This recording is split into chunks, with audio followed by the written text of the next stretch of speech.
اللہ وحدہ والصلاة والسلام علی من لا نبی بعدہ لا نبی بعدہ ولا رسول بعدہ ولا معصوم بعدہ وصلی علی سید الرسل وخاتم الانبیاء اما بعد فاعوذ باللہ من الشیطان الرجیم بسم اللہ الرحمن الرحیم والذي أرسل رسوله بالهدى ودين الحق ليظهره على الدين كله صدق اللہ العظیم۔ کیوں نہ وہ ممتاز اسلام دنیا بھر کے دینوں میں، کیوں نہ ہو ممتاز اسلام دنیا بھر کے دینوں میں، وہاں مذہب کتابوں میں، یہاں قرآن سینوں میں، اور محمد کی غلامی دین حق کی شرط اول ہے، اگر ہو اس میں کچھ خامی تو سب کچھ نامکمل ہے۔ انتہائی واجب الاحترام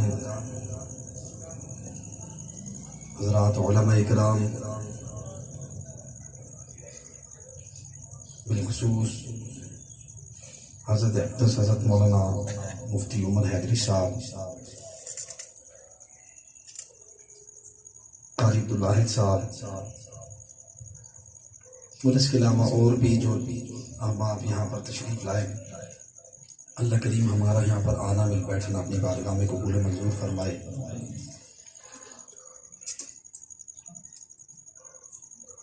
آج کی اس کانفرنس کا عنوان ماں بیٹا کے عنوان سے معامل ہے۔ انشاءاللہ اس عنوان پر حضرت مفصل گفتگو فرمائیں گے۔ مجھے حکم ہوا ہے چند ٹوٹی پوٹی باتیں آپ کے سامنے رکھنی ہیں۔ دیکھیں، آج یہ تکمیل قرآن مجید کا موقع ہے، اور قرآن کی محفل کوئی عام محفل نہیں ہوتی، یہ بڑی عظمت والی محفل ہوتی ہے۔ جیسے قرآن عظمت والا ہے، اللہ کا کلام ہے، اور قرآن مجید کی شروع میں رب کریم نے جو فرمایا کہ ذالک الکتاب لا ریب فیہ، یہ وہ کتاب ہے کہ اس میں کوئی شک نہیں ہے۔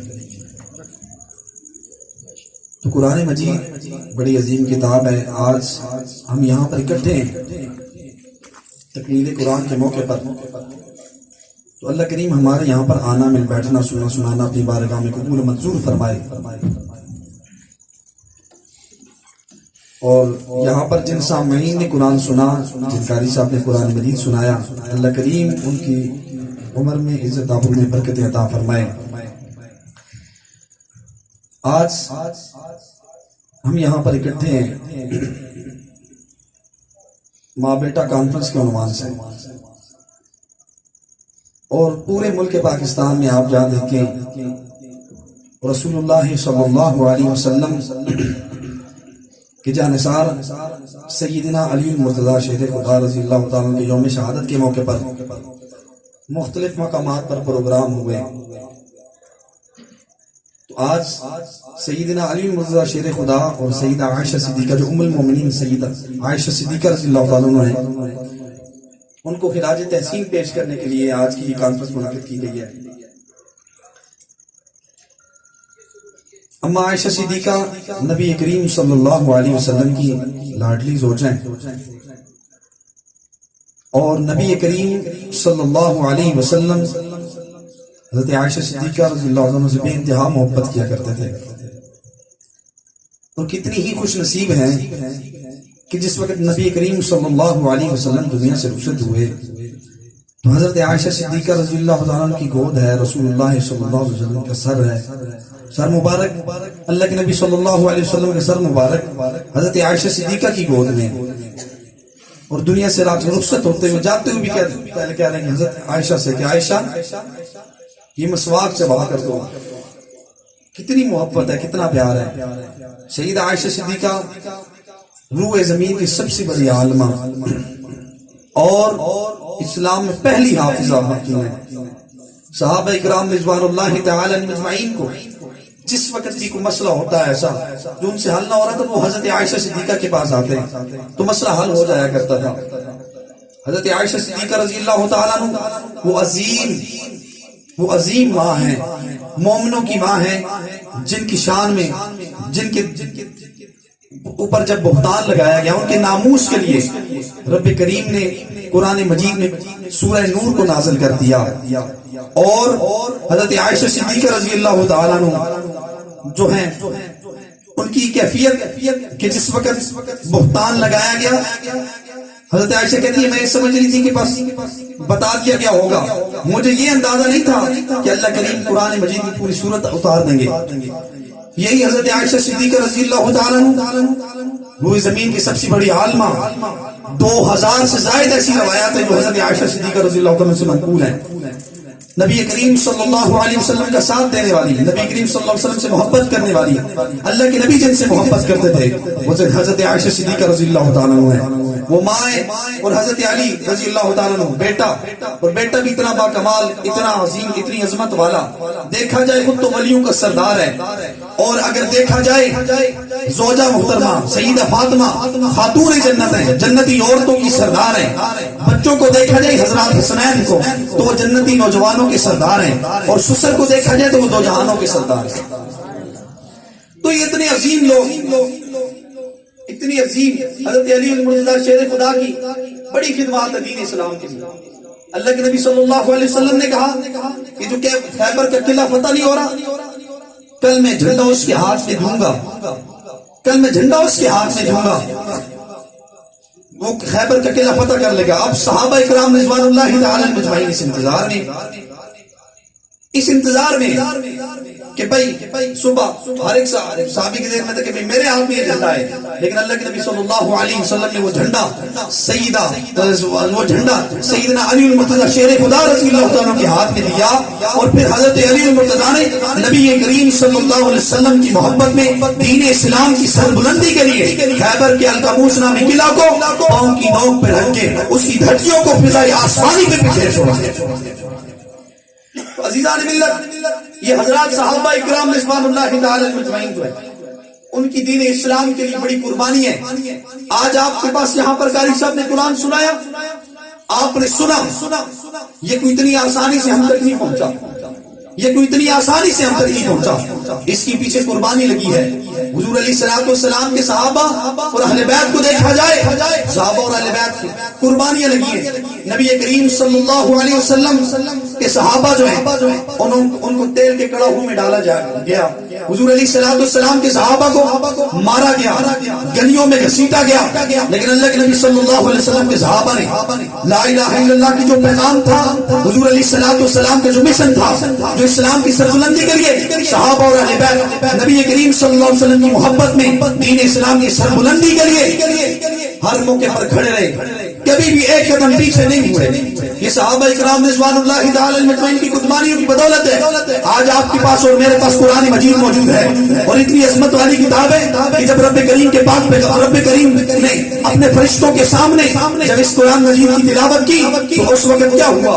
اس وقت فرشتوں نے کہا اللہ یہ کتنے خوش نصیب ہوں گے وہ لوگ جن کو یہ قرآن مجید پڑھنا نصیب ہوگا، کتنے عظیم ہیں وہ لوگ جن کو یہ قرآن مجید پڑھنا نصیب ہوگا۔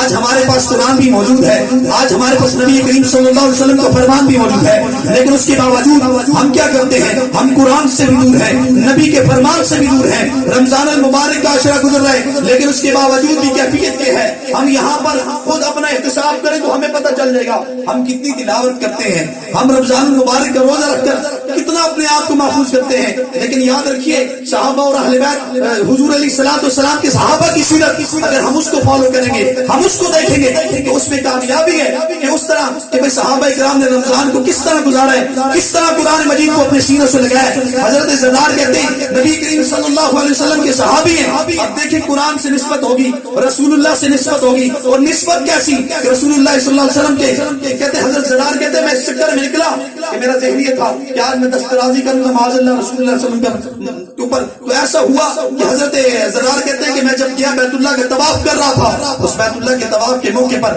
میں نے دیکھا کہ رسول اللہ بھی طواف کر رہے ہیں، تو میں نے کہا موقع اچھا ہے، جو ہی میں اس چکر میں تھا تو رسول اللہ صلی اللہ علیہ وسلم نے مجھے بلایا، کہا زرار کس ارادے سے آئے ہو؟ کہنے لگے میں طواف کے چکر سے آیا ہوں، اس نیت سے آیا ہوں. اللہ کے نبی صلی اللہ علیہ وسلم نے کہا، اللہ کے نبی صلی اللہ علیہ وسلم نے نا حضرت زرار کے سینے پر ہاتھ رکھا. حضرت زرار کہتے ہیں ایسے محسوس ہوا جیسے اندر کی ساری علائش گندگی نکل کر باہر آ گئی. اور رسول اللہ صلی اللہ علیہ وسلم کے ہاتھ میں بیعت کی کلمہ پڑھ لیا. کیا تبدیلی آ گئی. آج ہمارے پاس قرآن موجود ہے، نبی کریم صلی اللہ علیہ وسلم کا فرمان موجود ہے، لیکن ہم اس سے فائدہ نہیں حاصل کر پا رہے. اس لیے آج کے اس موقع پر ہم عزم اور ارادہ یہ کریں کہ رسول اللہ صلی اللہ علیہ وسلم کے صحابہ کے نقش قدم پر چلیں گے. جس طرح انہوں نے رسول اللہ صلی اللہ علیہ وسلم کی سیرت پر عمل کر کے دکھایا ہے، جس طرح انہوں نے محنت اور کوشش کی رسول اللہ صلی اللہ علیہ وسلم کی محبت میں، اسلام کی سربلندی کے لیے وہ نکلے، ہم بھی ان کی محبت میں، ان کی دفاع کے لیے انشاءاللہ نکلیں گے. ارادہ کرتے ہیں. تو آج کے اس موقع پر آج ہمارے اس ملک پاکستان جس کی بنیادوں میں لا الہ الا اللہ محمد رسول اللہ پڑھنے والے مسلمانوں کا خون لگا ہے، اس کی بنیادوں میں لا الہ الا اللہ محمد رسول اللہ پڑھنے والے مسلمانوں کا خون لگا ہے. اگر بنیادوں میں دیکھا جائے تو کتنی ایسی عورتیں تھیں جنہوں نے کنویں میں چھلانگیں لگائیں. تو کسی نے پوچھا کیوں لگا رہی ہو؟ انہوں نے کہا اس لیے لگا رہی ہے کہ یہ ہندو سکھ ہماری عزتوں کو تار تار نہ کر دیں. آج ہم اسی ملک پاکستان میں رہ رہے ہیں، اسی ملک پاکستان میں رہ رہے ہیں جس کی بنیادوں میں مسلمانوں نے خون دیا. اس لیے نہیں دیا تھا کہ آج کے ہمارے اس ملک میں، ہمارے ملک میں ہمارا جو نوجوان ہے وہ پب جی کا مجاہد بن جائے، وہ ٹک ٹاک اسٹار بن جائے. وہ آج کا ہمارا جو نوجوان ہے اس کے سامنے انڈین فلموں کے ایکٹر ہوں اور وہ ان کو اپنا آئیڈیل بنا لیں. اس لیے قربانیاں نہیں دی تھی. حضور علیہ الصلوۃ والسلام کے صحابہ نے جس طرح قربانی کے بعد دین پہنچایا، پھر آگے ان لوگوں نے قربانی دے کر اس ملک پاکستان کی بنیادوں میں اپنا خون دیا ہے. اس لیے دیا تھا یہ ملک پاکستان جو ہو، اس ملک پاکستان کے اندر جو نوجوان ہو، ان نوجوانوں کا اگر کوئی آئیڈیل ہو تو جناب نبی کریم صلی اللہ علیہ وسلم ہو. ان نوجوانوں کا اگر کوئی آئیڈیل ہو تو حضور علیہ الصلوۃ والسلام کے صحابہ ہو. آج اگر کسی سے کہا جائے دیکھو تم اپنا مال چھوڑو، تم اپنی بیوی کو چھوڑو، تم اپنے بچوں کو چھوڑو، حضور کے ختم نبوت کا معاملہ ہے، حضور کے صحابہ کے ناموس کا معاملہ ہے، تو آگے سے یہ بات آتی ہے میری بیوی کا کیا بنے گا، میرے بچوں کا کیا بنے گا، میرے کاروبار کا کیا بنے گا. لیکن کیا ہم یہ سوچیں کہ حضور کی محبت میں، حضور کے نقش قدم پر چلتے ہوئے صحابہ جو تھے کاروبار ان کا بھی تھا، بیویاں ان کے بھی تھی، بچے ان کے بھی تھے، لیکن وہ حضور کی محبت میں دین اسلام کی سربلندی کے لیے آپ کے اور میرے لیے سندھ کے ریگستانوں تک پہنچے، وہ افریقہ کے جنگلات تک پہنچے، وہ قسطنطنیہ کے میدان تک پہنچے، وہ لا الہ الا اللہ کا پیغام لے کر پہنچے. آج ان کی قربانی کی بدولت ہمارے پاس قرآن موجود ہے، آج ان کی قربانی کی بدولت ہمارے پاس ایمان موجود ہے. آج اگر ان کے دفاع کی بات آئے ہم یہ کہیں ہمارے کاروبار کا مسئلہ ہے تو یہ غیرت مند نہیں کر سکتا، یہ بغیرت ہی کر سکتا ہے. یہ بغیرتی والی بات ہے. تو آج ہم رمضان المبارک اس بابرکت ہم عزم اور ارادہ یہ کریں. اور عزم اور ارادہ کیا ہے کہ ہم حضور علیہ الصلوۃ والسلام کی ختم نبوت کا معاملہ ہو، صحابہ اور اہل بیت کے ناموس کا معاملہ ہو. جب جس موقع پر ہمیں بلائے گا تو ہم نکلیں گے انشاءاللہ. اور ہم یہ ارادہ کریں ہم قرآن مجید کی تلاوت کریں گے، علماء کرام سے قرآن مجید کو سمجھیں گے، قرآن مجید کو سیکھیں گے. قرآن ہم سے کیا کہتا ہے، حضور علیہ الصلوۃ والسلام کے فرمان، حضور علیہ الصلوۃ والسلام کی سیرت کیا ہے.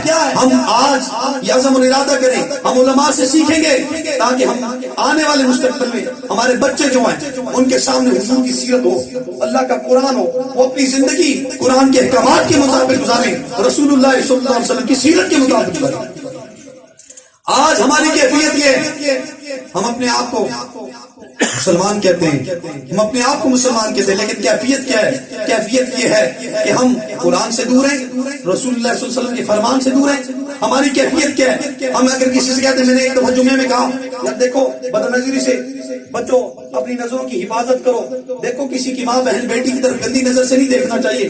وہاں پر کچھ نوجوان بعد میں کہتے ہیں مولوی صاحب کیا کریں، بھارت کا ماحول ایسا بن چکا ہے، ماحول ایسا بن چکا ہے، ہم کس طرح جو ہے نا اپنے آپ کو بچا سکتے ہیں. میں نے کہا دیکھو تم بھی ایسی بات کر رہے ہو، ہم ان لوگوں کے ماننے والے جن کی ایک تاریخ ہے، ہم صحابہ کے ماننے والے ہیں. کیا ہمارے سامنے وہ منظر نہیں آتا کہ جس وقت صحابہ اکرام رضوان اللہ تعالی مجمعین کے سامنے برہنہ خوبصورت ترین لڑکیوں کو کھڑا کر دیا گیا، صحابہ کا لشکر کریم سے گزر گیا تو صحابہ نے ان کی طرف نظر اٹھا کر نہیں دیکھا. تو سوال کرنے والوں نے سوال کیا کیا تمہارے حسن و جمال نے ان پر اثر نہیں کیا؟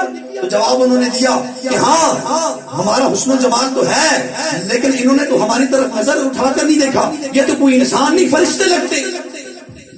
تو رسول اللہ صلی اللہ علیہ وسلم کی ایسی تربیت، حضرات صحابہ اکرام رضوان اللہ تعالی عنہم کی ایسی تربیت رسول اللہ صلی اللہ علیہ وسلم نے کی تھی. تو آج ہم انہی لوگوں کے ماننے والے ہیں، ہم انہی لوگوں کے ماننے والے ہیں. رمضان المبارک اس بابرکت مہینے میں ہم یہ عزم اور ارادہ کر لیں کہ ہم قرآن سے محبت رکھیں گے، قرآن سے لگاؤ رکھیں گے. حضور کے ختم نبوت صحابہ اور اہل بیت کے ناموس کا معاملہ آیا تو ہم نکلیں گے، کیونکہ ان کا ہمارے اوپر احسان ہے. عزم اور ارادہ کرتے ہیں. خاموشی تو ایسے چھائی ہوئی ہے بالکل ہی. کہیں ذرا سبحان اللہ، کہیں ذرا سبحان اللہ. مہمان بھی موجود ہیں اور ابھی کچھ ہی دیر میں یہ آپ سے مخاطب ہوں گے. کم از کم آپ لوگ بیدار رہنے چاہیے. عرض کر رہا تھا میں، آج دیکھیں ہمارے ملک پاکستان کی کیفیت کیا ہے. یہاں اس سے ہٹ کر چھوڑے اپنے وار کنٹیکسا کی کیفیت دیکھیں. یہاں کتنی گستاخیاں ایسی ہوئی، جس کے بعد ہم گئے، ہم پرچہ کروانے کے لیے تو آگے سے کیا جواب آیا؟ جواب یہ آیا اور جی اسی تے مسلمان ہیں، اسی تے مسلمان ہیں، ہم تو سنی ہے. ایسے کہا گیا. اب دیکھیں یہ کیفیت کیا ہے. دشمنان محنت کر رہے ہیں، دشمنان اسلام محنت کر رہے ہیں. ہم اپنے بچے پہ اس چیز پر نظر ضرور رکھتے ہیں. اور فلاں شرابی کے ساتھ نہ بیٹھ، شرابی کے ساتھ بیٹھے گا لوگ تجھے بھی شرابی کہیں گے. فلاں بدکار کے ساتھ نہ بیٹھ، تو اس کے ساتھ بیٹھے گا تو لوگ تجھے بھی بدکار سمجھیں گے، بدکار کہیں گے. کرتے نہیں کرتے لوگ فکر کرتے ہیں ہمارا بچہ یار تھوڑا سا باہر نکل گیا، فکر ہو جاتی ہے. تو کم از کم اس موقع پر ہم عزم اور ارادہ یہ کریں، جہاں ہم اپنے بچوں کی اس انداز میں فکر کرتے ہیں کہ ہمارا بچہ فلاں شخص کے ساتھ، ایسے شخص کے ساتھ نہ بیٹھے جس کا کردار ٹھیک نہیں ہے، جس کا کردار ٹھیک نہیں ہے. کیوں؟ اس کا کردار خراب نہ ہو جائے. تو آج سے عزم اور ارادہ یہ کریں، اگر ہمارا کوئی بھائی ہے، اگر ہمارا بچہ ہے، اگر ہمارا کوئی دوست ہے، ہم نے فکر یہ کرنی ہے، اس پر نظر رکھنی ہے کیا کوئی کبھی وہ کسی ایسے شخص کے ساتھ تو نہیں بیٹھا جو اس کا ایمان خراب کر دے، جو اس کا ایمان خراب کر دے. حقیقت بات یہ ہے، ہم اس چیز پر نظر نہیں رکھتے، ہم اس چیز کی طرف نہیں دیکھتے. تو کیا ہوتا ہے، ہمارے بہت سے ایسے نوجوان گمراہی کی طرف جا رہے ہیں. یہ عزم اور ارادہ کریں کہ ہم اس چیز پر نظر رکھیں گے، دیکھیں گے کہ بھئی کس طریقے سے جس طرح دشمن محنت کر رہے ہیں ہم نے اس کے اندر رکاوٹ ڈالنی ہے. اور کوشش کر کے گھروں میں جا کے حضور علیہ السلام کے صحابہ کا تعارف کروانا ہے، بتانا ہے حضور علیہ السلام کے صحابہ کون ہیں، ان کا مقام کیا ہے، ان کا رتبہ کیا ہے، ان کی شان کیا ہے. جب ہم یہ بتائیں گے، درس قرآن کروائیں گے. اکثر دوست احباب اس معاملے میں سستی کرتے ہیں. اپنے گھروں میں درس قرآن کروائیں، اپنے بچوں کو درس قرآن گھروں میں درس قرآن کروائیں اور درس قرآن کے بعد بتائیں حضور علیہ السلام کے صحابہ کون ہیں، ان کا مقام کیا ہے، ان کا رتبہ کیا ہے. عزم اور ارادہ کرتے ہیں. اللہ کریم ہمارا یہاں پر آنا مل بیٹھنا اپنی بارگاہ میں قبول و منظور فرمائے. اور میں آخری بات یہ بات کرنے لگا ہوں اور وہ یہ ہے کہ دیکھیں اس معاملے میں زیادہ سے زیادہ توجہ دیں. ہم اس معاملے میں بہت زیادہ سست ہو چکے ہیں، ہماری اس معاملے میں بہت زیادہ نرمی ہو چکی ہے. تو یہ ہم نے اس نرمی کو چھوڑنا ہے، سستی کو چھوڑنا ہے. حضور علیہ السلام کے صحابہ کا تعارف کروانا ہے. اگر کوئی خطیب ہے تو ہم جائیں اس خطیب سب سے کہہ سکتے ہیں کہ مولوی صاحب یہ بات ہے، آج یہ موقع ہے، آج حضرت علی مرتضیٰ کا یوم شہادت ہے، آج حضرت عائشہ کا، کم از کم اس عنوان پر بات کریں. اتنا تو ہم کر سکتے ہیں نا، اتنا تو ہم کر سکتے ہیں، یہ نہیں کر سکتے. جب ہم یہ کریں گے تو میں امید کرتا ہوں دشمن جتنی مرضی کوشش کر لے وہ اپنی کوشش میں کبھی کامیاب نہیں ہو سکتا. کیوں؟ اس کے ساتھ شیطان ہے اور ہمارے ساتھ رحمان ہے، اور جس کے ساتھ رحمان ہو وہ کبھی ناکام نہیں ہو سکتا. اسی عزم ارادے اور جذبے کے ساتھ ہماری جیت مقرر ہے، چاہے دیر سے ہو، شکست اس کا مقدر ہے. چاہے دیر سے ہو، اچھل کر جو کر کو بڑھا رہے ہیں سنیں، ہمیں ہی ہونا ہے قداوت. چاہے دیر سے ہو تو جنگ ہار مگر ہمت نہ ہارے مسلم، تجھے ہی ہونا ہے سکندر، چاہے دیر سے ہو وہ مالک.